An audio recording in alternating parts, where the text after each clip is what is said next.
This offseason and over the last few years, we've seen players benefit from betting on themselves, from denying a contract, taking smaller or nothing at all to wait and see how much they can really get down the line. We just saw the result of what happened to Blake Snell and Matt Chapman after denying bigger contracts last offseason for smaller ones, and they both ended up getting what they wanted all along. Aaron Judge didn't take the $230 million extension the Yankees offered him before 2022, and it paid off with a $360 million contract less than a year later. Juan Soto turned down a $440 million extension from the Nationals, and so many people called him crazy. And yeah, on the surface, that sounds insane. I mean, how can anyone turn down $440 million because they simply think they could or should get more?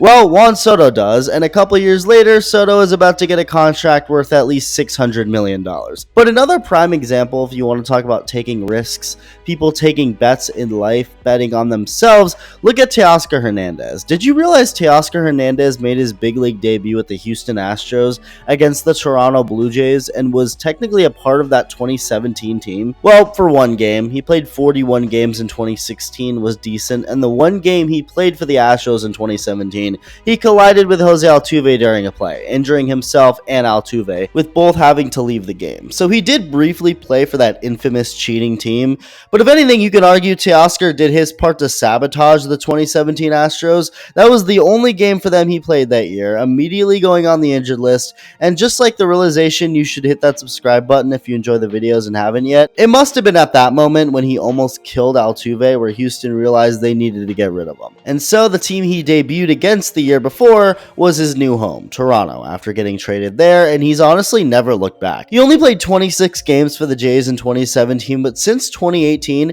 Teoscar Hernandez has been one of baseball's most consistently good hitters, and he's actually gotten better as his career's progressed, other than one odd year that wasn't really so odd, and we'll get to that soon. But in Teoscar's 5 years in Toronto, he had about 120 homers and doubles, was mostly reliable to stay healthy. He was just a very, very solid hitter who added a lot of power and overall thump in that lineup.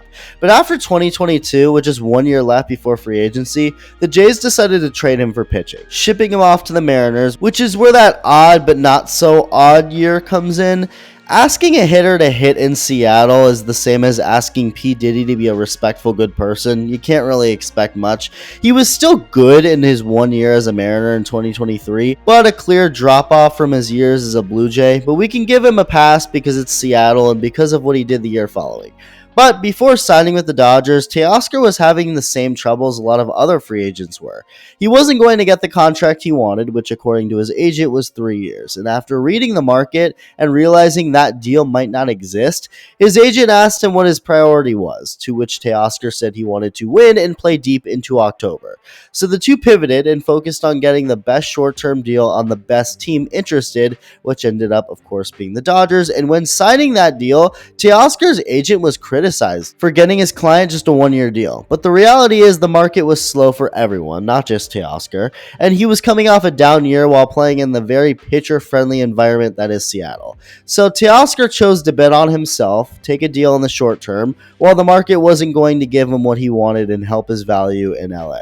And what would he end up doing? Being an insanely important piece to a Dodger championship, having the best season of his career.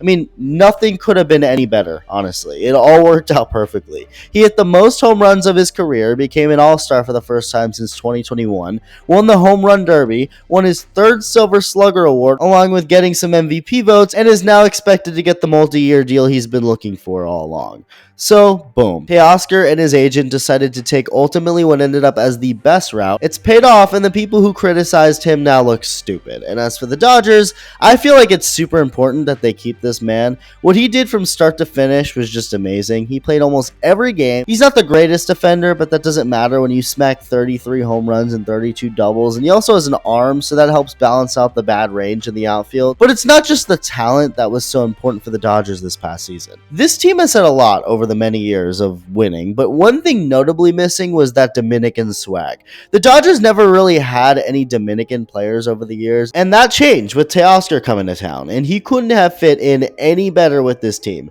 He immediately became good friends friends with Shohei and wanted to start learning Japanese, asking Shohei to teach him one new Japanese word or phrase every day while partially talking to each other in English too, and helping Shohei learn Spanish also. Buenos días. Buenos días, fanáticos. ¿Fanático? Sí, fanáticos. Fans. ¿Fanático? Fanáticos. Buenos días, fanático. Sí. We got a native-born player from the Dominican Republic learning Japanese from a native-born Japanese player, while the Japanese player learns Spanish while they both share knowledge of the English language. I'm sorry, how freaking cool is that? One of the many reasons why baseball is so great. Teoscar is very open to learning about the Japanese culture too, knowing how different it is from where he grew up or the US. And Teoscar Hernandez is one of those guys you'll rarely catch without a smile on his face. He always seems to be in good spirits, goofing around, not taking himself too seriously, but also clearly putting in the work considering how good he is. His personality alone is great to have in any clubhouse, but especially one of the Dodgers, a team full of personal, down-to-earth guys despite the crazy stardom. Teoscar brought his sunflower seed home run celebration with him, one that started back in Toronto, continued with him to Seattle, and then Los Angeles, where he just douses his teammates with sunflower seeds on their way back to the dugout after a home run. Yeah, I know analytics don't care about personality or chemistry, but that's still an important thing to have as a winning team, and what we just saw from the Dodgers this year. First and foremost, it's about the talent, of course, and that's clearly not a concern. Now add the value he brings to the clubhouse, how well he fits in helping build a good atmosphere with the team, keeping things loose while also being one of baseball's most consistent hitters, so just being a role model in multiple ways. I just think it's really important they bring him back for 2025 and beyond. And I'm willing to bet every Dodger fan agrees with that. Let me know your thoughts and thank you for watching.